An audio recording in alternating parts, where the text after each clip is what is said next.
ketika kami terus mengenalkan Tuhan dalam setiap kehidupan kami Tuhan. Tuhan Yesus, hari ini Tuhan, kami mau mendengar sedikit dari kebenaran firman-Mu Tuhan. Kami minta Roh Kudus mengurapi kami semua, meteraikan setiap firman, setiap benih Tuhan di dalam setiap hati kami Tuhan. Biarlah firman itu bertumbuh Tuhan, dan kami bisa mempraktekkan di dalam setiap kehidupan kami Tuhan. Terima kasih Tuhan, kami mengucap syukur Tuhan, hanya di dalam nama Tuhan Yesus. Haleluya, amin. Silakan duduk kembali. Puji nama Tuhan.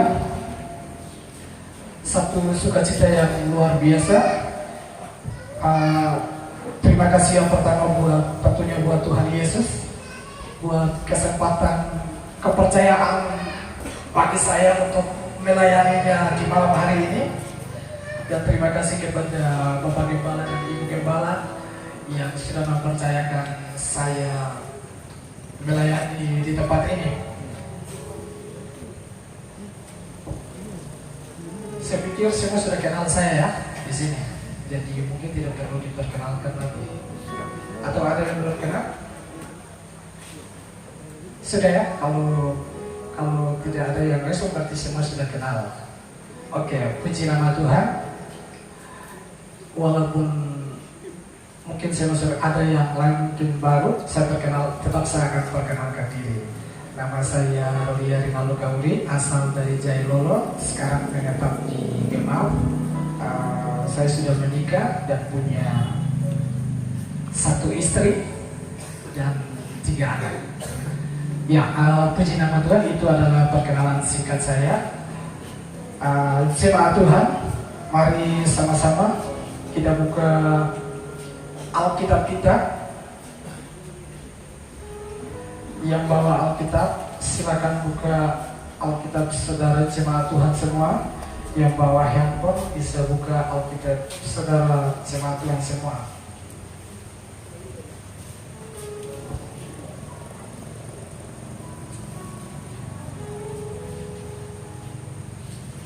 Kita akan buka dalam 1 Samuel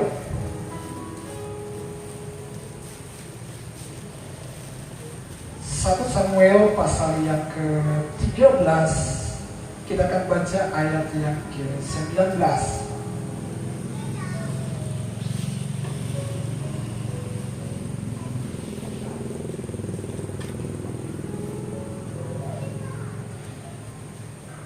Samuel pasal yang ke-13 ayat yang ke-19.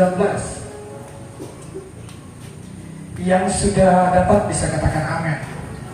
Amin, berarti sudah dapat semua ya. Ya, jemaat Tuhan bisa memperhatikan di Alkitab saudara-saudara semua. Saya akan membacakan. Yang tidak membawa Alkitab bisa perhatikan di layar LCD di depan.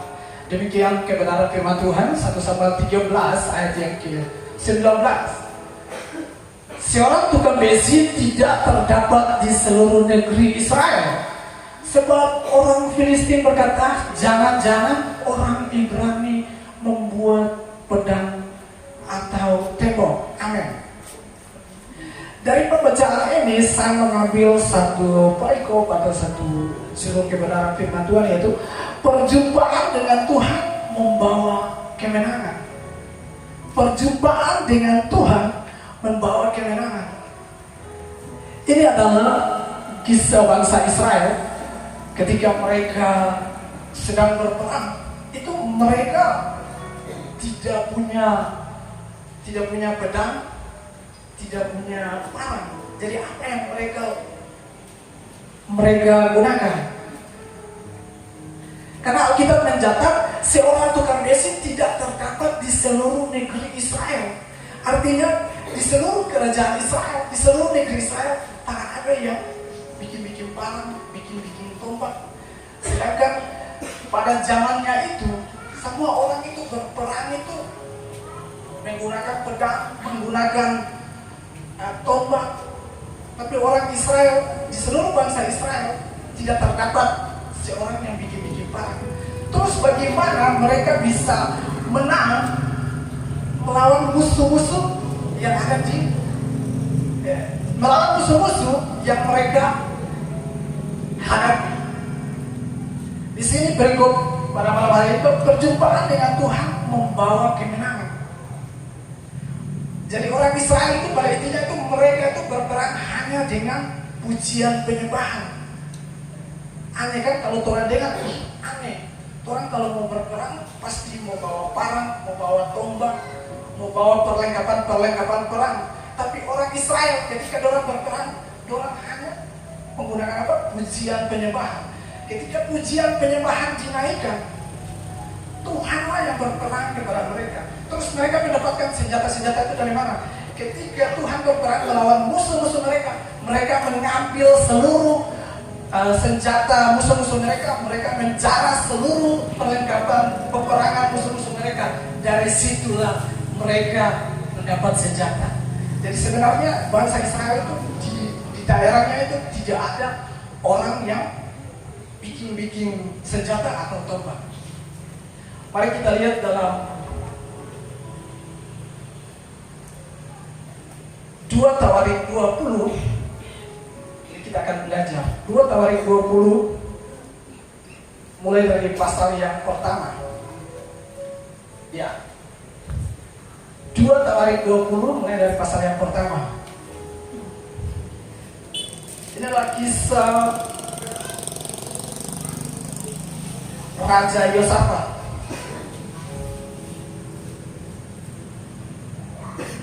Saya akan baca.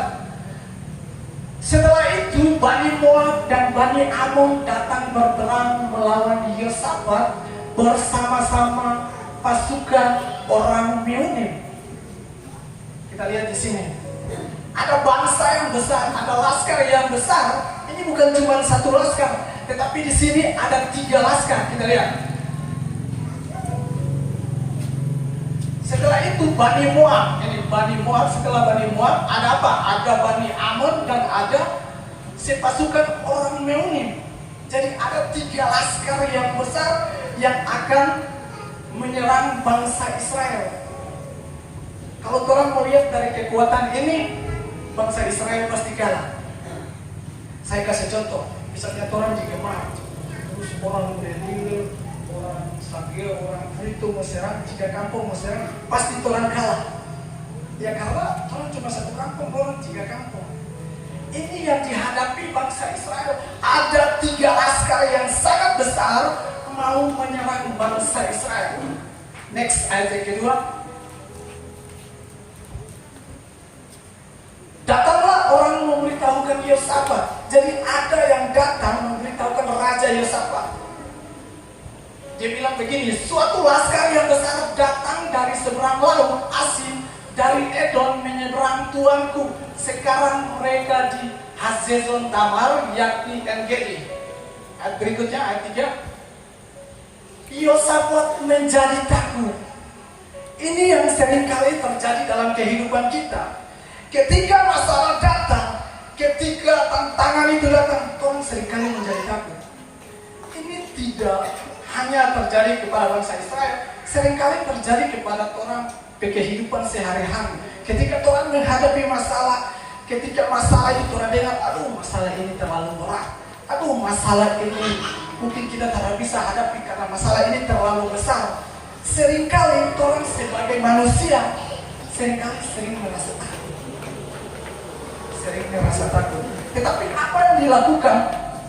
Yang dilakukan Raja Yosafat. Yang pertama saya mencatat di sini, Raja Yosafat itu mengambil keputusan untuk mencari Tuhan dengan berpuasa. Ketika dia menjadi takut, kita lihat kan.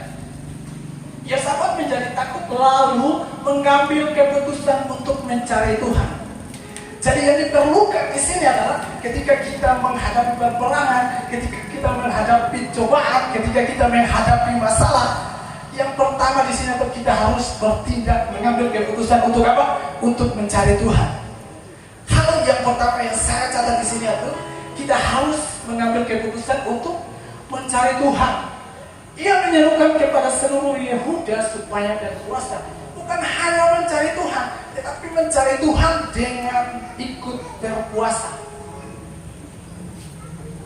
Ini yang dihadapi bangsa Israel ketika Yosafat mendengar bahwa ada 3 laskar besar yang mau menyerang bangsa Israel. Yosafat menjadi takut, nyalinya menjadi ciut, karena dia tahu ada laskar yang besar, ada 3 laskar yang besar. Dia tidak mungkin bisa menghadapi laskar yang besar ini kalau mengandalkan kekuatannya. Tetapi di situ dia sadar bahwa ada Tuhan yang selalu ada di pihaknya. Makanya itu dia mengambil satu keputusan, yaitu mencari Tuhan. Mencari Tuhan dan duduk di bawah kaki Tuhan dengan apa? Dengan berpuasa.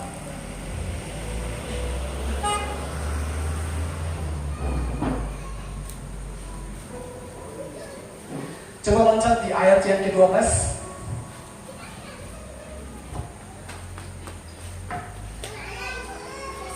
Ayat yang ke-12. Ya Allah kami, tidakkah engkau akan menghukum mereka karena kami tidak mempunyai kekuatan untuk menghadapi laskar yang besar ini yang datang menyerang kami. Kami tidak tahu apa yang harus kami lakukan, tetapi mata kami tertuju kepadamu. Hal yang pertama ketika kita menghadapi sebuah masalah yang besar, baik itu masalah keluarga, masalah pekerjaan, masalah apa saja, hal yang pertama yaitu harus mengambil keputusan untuk mencari Tuhan dengan berpuasa. Dan hal yang kedua dari ayat yang ke-12 ini, saya mencatat di sini ada penyerahan diri dan tetap percaya kepada Tuhan. Jadi ayat yang ke-12 ini menceritakan bahwa Raja Yosafat menyerahkan diri secara total atau secara sepenuhnya. Ya Allah kami, tidakkah engkau akan menghukum mereka karena kami tidak mempunyai kekuatan? Yosafat menyadari bahwa dia tidak mempunyai kekuatan yang lebih besar. Ini adalah penyerahan diri kepada Tuhan. Dia pasrah. Dia bilang, Tuhan kita pasrah sudah. Jadi ketika kita menghadap persoalan, pergumulan kehidupan ini, hal yang kita harus apa? Menyerahkan diri sepenuhnya, secara total, jangan setengah-setengah. Harus secara total.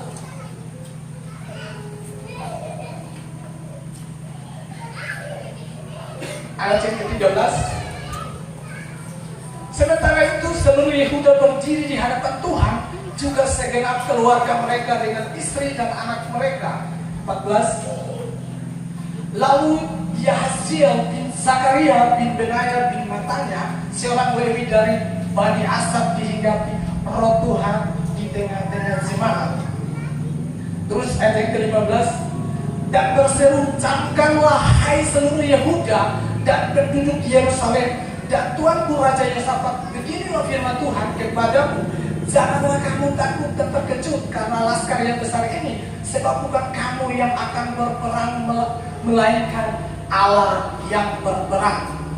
Ayat ke-15 ini jelas bahwa ada roh Tuhan hingga kepada Yahziel bin Zakaria bin Benaya. Jadi roh Tuhan itu hingga kepadanya. Dan firman Tuhan itu berkata, janganlah kamu takut dan terkejut karena laskar yang besar ini. Jadi firman Tuhan menegaskan kita tidak perlu takut terhadap masalah yang ada di sekitar kita. Kita tidak perlu takut terhadap masalah yang ada di depan kita.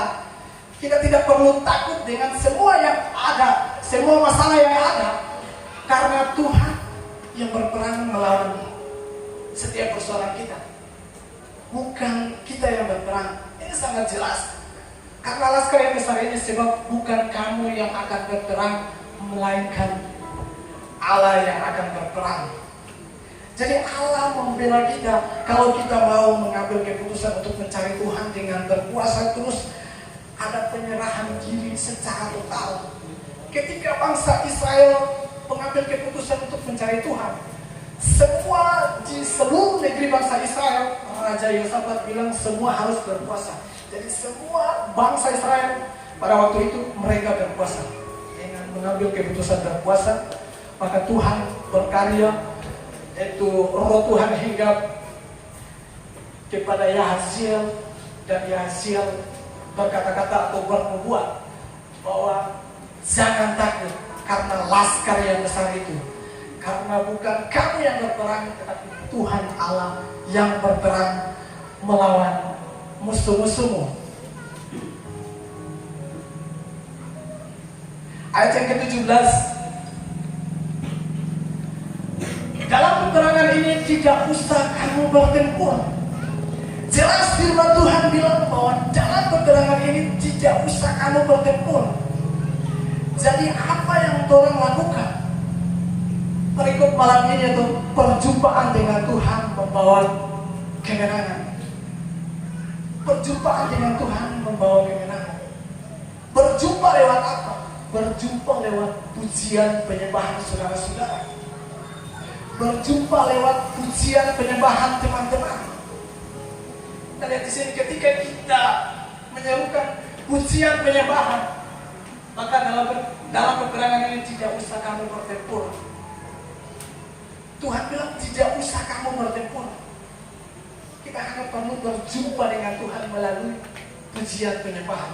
Ketika kita berjumpa dengan Tuhan melalui pujian penyembahan, maka saya percaya kemenangan adalah milik saya dan saudara semua.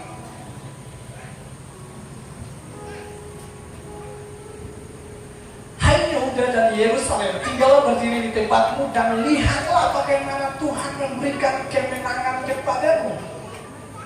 Lihatlah bagaimana Tuhan memberikan kemenangan kepadamu. Jadi Tuhan jangan mengandalkan kekuatan Tuhan sendiri. Oh, ini kita bisa kasih selesai. Oh, ini kita bisa hadap. Tidak, Tuhan harus berserah secara total atau secara penuh kepada Tuhan. Maka Tuhan yang dari atas akan turun tangan, yang akan membereskan semua pergumulan hidup Tuhan.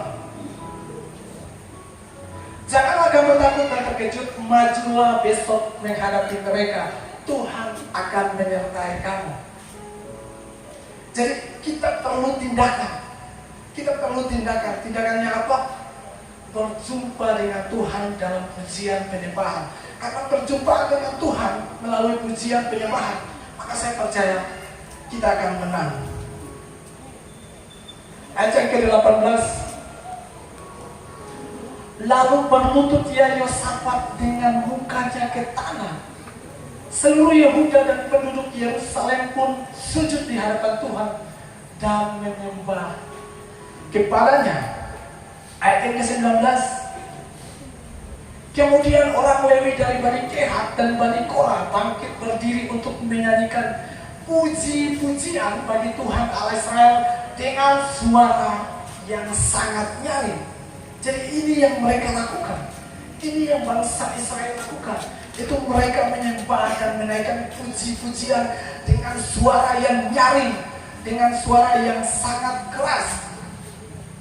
Mereka memuji dengan sekuat tenaga mereka. Jadi hal yang ketiga yang saya catat yaitu berlutut dan sujud di hadapan Tuhan dengan menyembah serta menaikkan pujian bagi Tuhan. Saya percaya Tuhan bisa hadapi semua ini kalau Tuhan hadapi masalah dengan pujian penyembahan.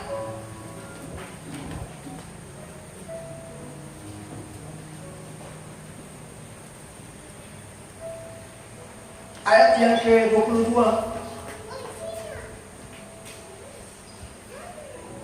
Ketika mereka mulai bersorak-sorak dan menyanyikan nyanyian pujian, dibuat Tuhan penghadangan terhadap Bani Amon dan Bani Moab. Lihat, ketika mereka menaikkan puji-pujian, ketika mereka mulai bersorak-sorai di hadapan Tuhan, apa yang Tuhan buat? Tuhan buat penghadangan terhadap musuh-musuh mereka, yaitu Bani Amon dan Bani Moab. Jadi kita tidak perlu berperang, tidak perlu susah-susah menghadapi setiap masalah yang ada di depan kita. Kita hanya perlu menyembah dan memuji Tuhan. Naikkan pujian penyembahan teman-teman, naikkan pujian penyembahan saudara-saudara. Maka Tuhan yang bekerja, yang menghadang setiap musuh-musuh kita yang ada di depan kita. Dan orang-orang dari kemenangan Seir yang hendak menyerang Yehuda sehingga mereka terpukul kalah. Dari kisah ini sangat jelas bagaimana penyertaan Tuhan terhadap bangsa Israel ketika mereka mengambil keputusan untuk mencari Tuhan. Mereka ada penyerahan diri dan tetap percaya kepada Tuhan. Mereka berlutut dan bersujud di hadapan Tuhan, menyembah serta naikkan pujian di hadapan Tuhan. Maka ini yang Tuhan lakukan kepada mereka. Bagaimana dengan kita saat ini, umat Tuhan yang hidup di masa-masa sekarang ini, yang banyak sekali pergumulan hidup, banyak sekali orang persoalan, banyak sekali orang cita-cita yang belum tercapai, banyak sekali ini belum selesai, so ada masalah datang lagi, banyak sekali masalah-masalah besar yang datang. Tapi dari kisah ini orang bisa belajar bahwa hanya Tuhan yang bisa menyelesaikan setiap persoalan kita.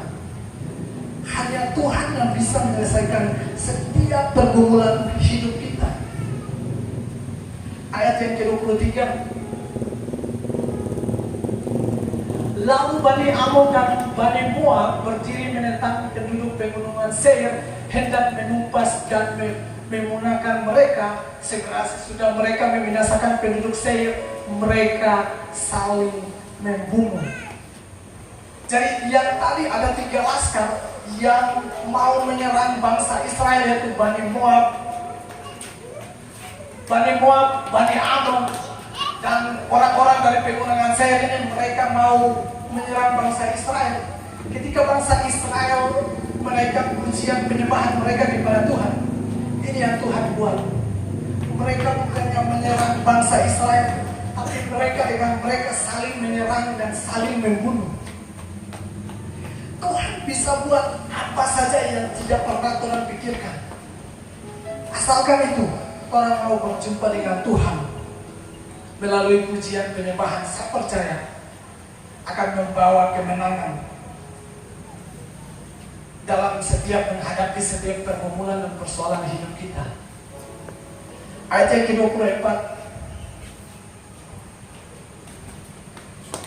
Ketika orang Yehuda tiba di tempat peninjauan di padang gurun, mereka menengok ke tempat laskar itu.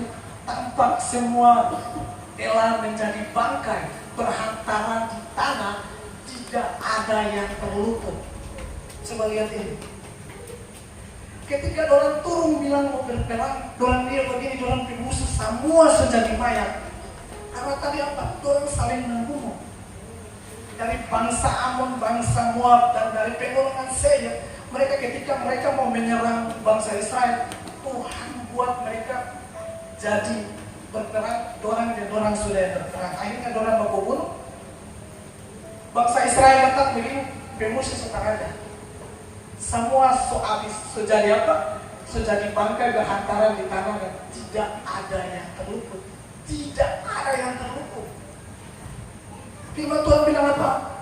Tuhan hanya berdiam diri di tempat saja dan Tuhan akan berperang. Dan ini buktinya, Tuhan berperang membela bangsa Israel.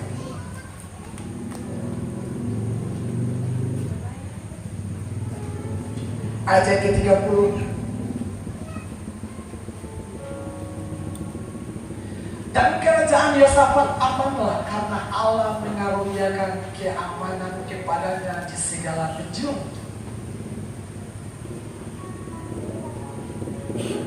Ketika Allah ada di pihak kita, ketika kita mengambil keputusan untuk mencari Tuhan, ketika ada penyerahan diri secara total, ketika kita berlutut sujud di hadapan Tuhan, menyembah serta naikkan puji-pujian, kita berjumpa dengan Tuhan melalui pujian penyembahan kita. Tuhan akan berperang melawan kita, dan Tuhan akan mengaruniakan keamanan kepada kita di segala situasi aspek kehidupan kita. Ini adalah kisah bangsa Israel, kisah Raja Yosafat ketika dia menghadapi bangsa-bangsa yang mau menyerang dia. Dia begitu merasa menjadi takut. Dia bimbang karena laskar yang besar. Ini seringkali terjadi dalam setiap kehidupan kita. Ketika kita menghadapi banyak pergumulan, banyak persoalan, orang seringkali ciut, seringkali mengalih, aduh Tuhan, kayaknya kita tidak bisa hadapi. Malam ini firman Tuhan datang kepada kita. Yang pertama, langkah yang pertama itu kita harus mengambil keputusan untuk mencari Tuhan. Cari Tuhan. Cari Tuhan melalui pujian penyembahan. Terus apa? Ada penyerahan diri.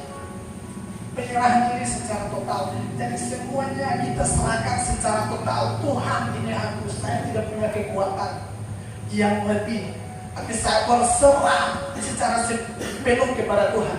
Maka Tuhan akan turun tangan dan campur tangan membela orang. Tuhan bilang apa? Berdiam dirilah, Allah yang akan berperang. Allah ada di pihak kita. Saya punya satu kesaksian ketika saya masih kerja di perusahaan. Waktu itu saya bekerja malam di malam hari, dan setelah selesai pekerjaan saya lihat sudah 5:30. Karena jam 6 setiap mobil sudah harus parkir di parkiran. Saya adalah salah satu pekerja sebagai operator DT bola 10 di perusahaan, dan saya lihat karena sudah 5:30 saya berencana untuk cuci mobil di EOS. Jadi saya turun ke EOS karena loadingan saya itu bukan di EOS, tapi saya turun di EOS karena cari air mau cuci mobil segmen.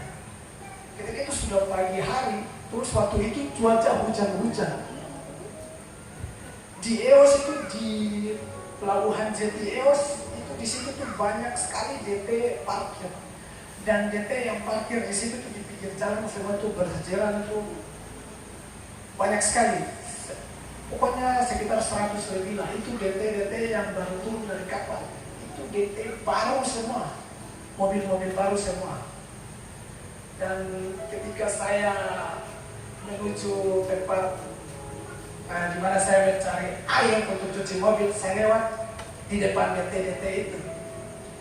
Karena saya lewat dengan kecepatan yang laju, saya tergelincir. Pas di depan mobil-mobil banyak itu saya tergelincir, dan bola belakang saya tergelincir dan menghantam di DT yang ada di situ. DT baru belum dipanggil, saya tabrak kasih hancur. Tabrak kasih hancur itu kata sekilo itu jatuh semua. Karena saya tabrak dengan ban belakang, karena licin, tergelincir, akhirnya senggol itu DT yang ada parkir. DT baru. Sekarang kalau buat merusak alat pasti dapat sanksi ya, dapat SP. Paling tidak sesuai kerusakan lah. Kalau di bawah 10 juta mungkin masih SP1, kalau di bawah 20 juta berarti bisa SP2. Kalau di atasnya lagi itu bisa SP3. Dan saya kasih rusak DT baru yang belum digunakan, saya tabrak. Akhirnya karena orang-orang di situ melihat, akhirnya mobil saya difoto, saya pun difoto, terus dilaporkan. 5 menit kemudian pemilik saya telepon. Pemilik saya telepon bilang begini, "Oh, kamu kenapa? Sudah pagi, sudah mau pulang, kenapa buat masalah? Sudah pagi, sebentar lagi sudah mau pulang, kenapa buat masalah?"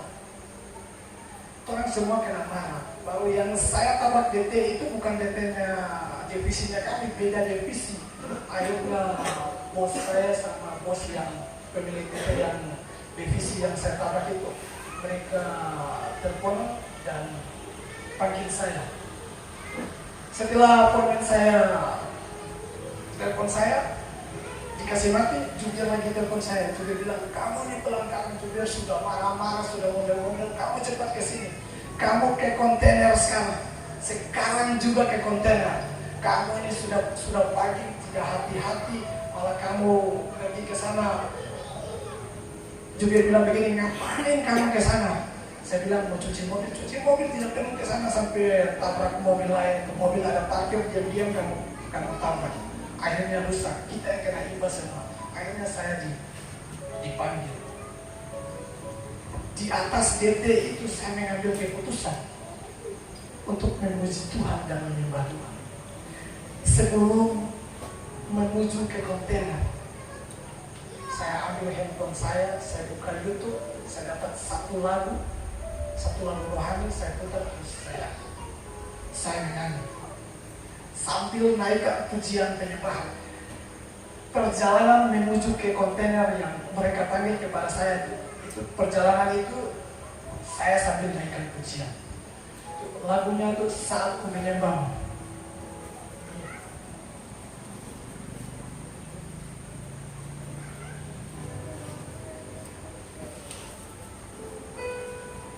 Jemaat Tuhan yang tahu lagu ini bisa sambil nyanyi.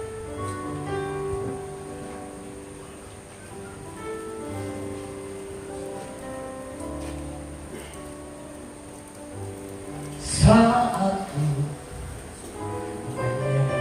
menyembahmu, rohmu bekerja.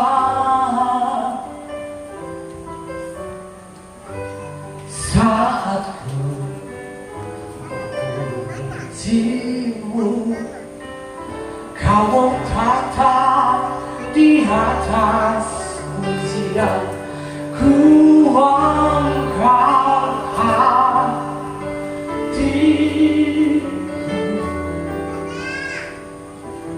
ku pandang kekudusanmu.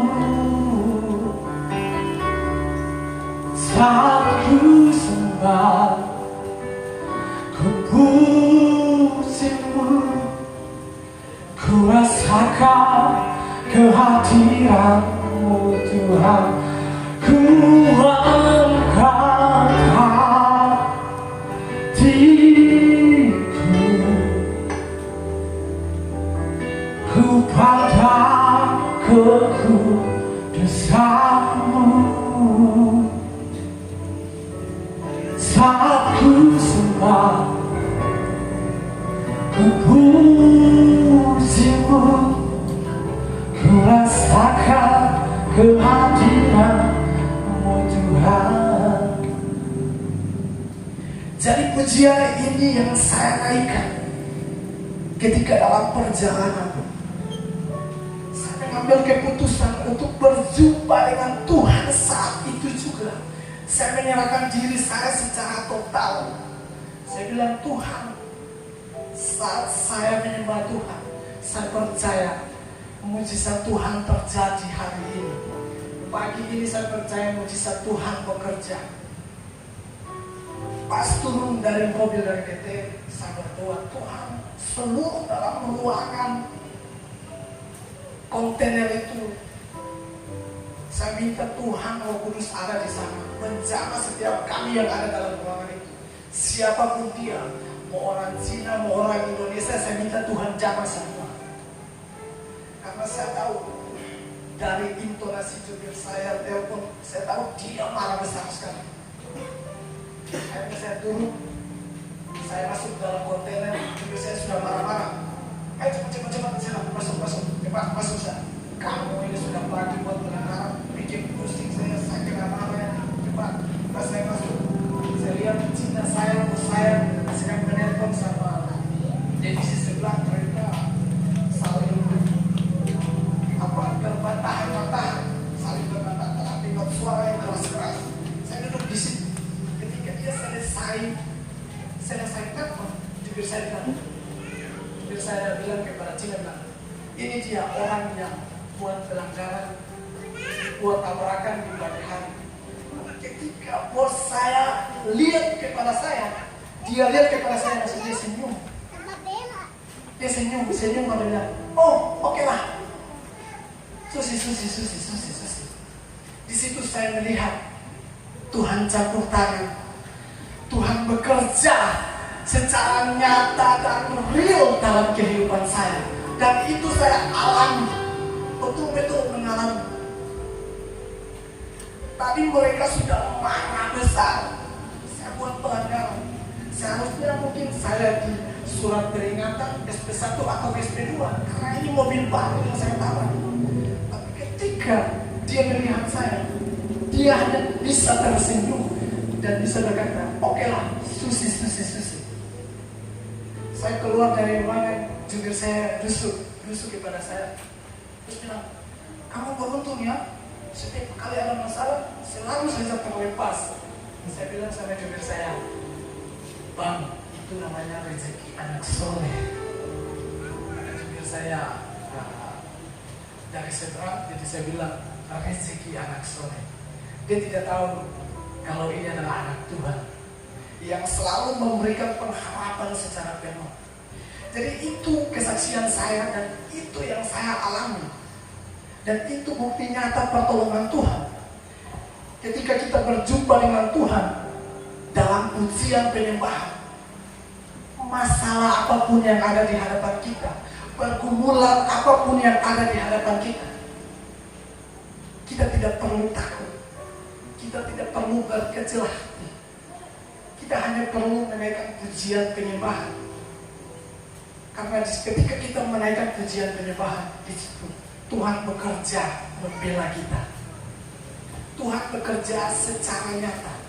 Jadi mari saya mengajak kepada kita semua jemaat Tuhan pada malam hari ini. Apapun masalah Anda, seringkali kita merasa takut seperti Raja Yosafat. Tetapi ketika dia merasa takut, dia mengambil keputusan untuk mencari Tuhan dengan menaikkan pujian penyembahan, dengan berpuasa. Akhirnya apa? Tuhan yang turun langsung berperang melawan musuh-musuhnya. Jadi malam hari ini poin yang paling penting yaitu perjumpaan dengan Tuhan membawa kemenangan. Amin. Demikian kebenaran firman Tuhan. Mari saya jemput pemain musik semua, kita akan berdoa buat kebenaran firman Tuhan.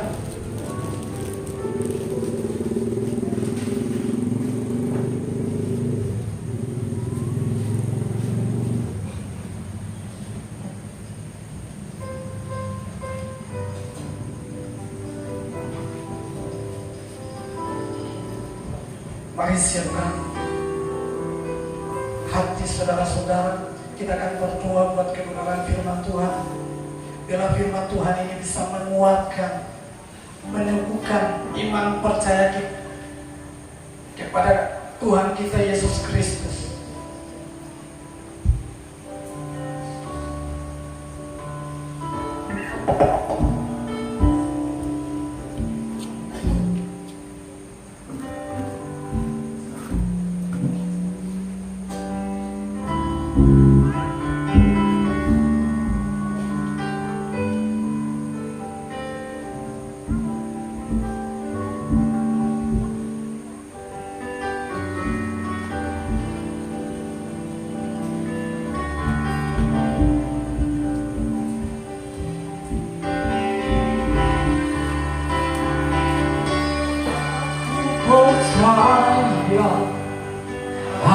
Ada mujizat, aku percaya Tuhan ku dahsyat. Mari naikkan pujian ini Perbuatannya sebagai doa di hadapan Tuhan. aku percaya ada mujizat. Aku percaya Aku percaya ada mujizat. mari saja semua jemaat Tuhan kita bangkit berdiri. Aku percaya Tuhan ku dahsyat. Perbuatan ajaib dari kenyataannya. Aku percaya ada mujizat.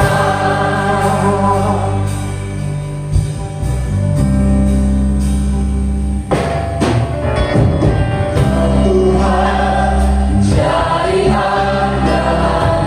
Tuhanlah jadi andalan kita. Tuhan yang ku Percaya sepenuhnya kepada Tuhan atas setiap masalahmu. sudah mampu. Serahkan sepenuhnya kepada Tuhan.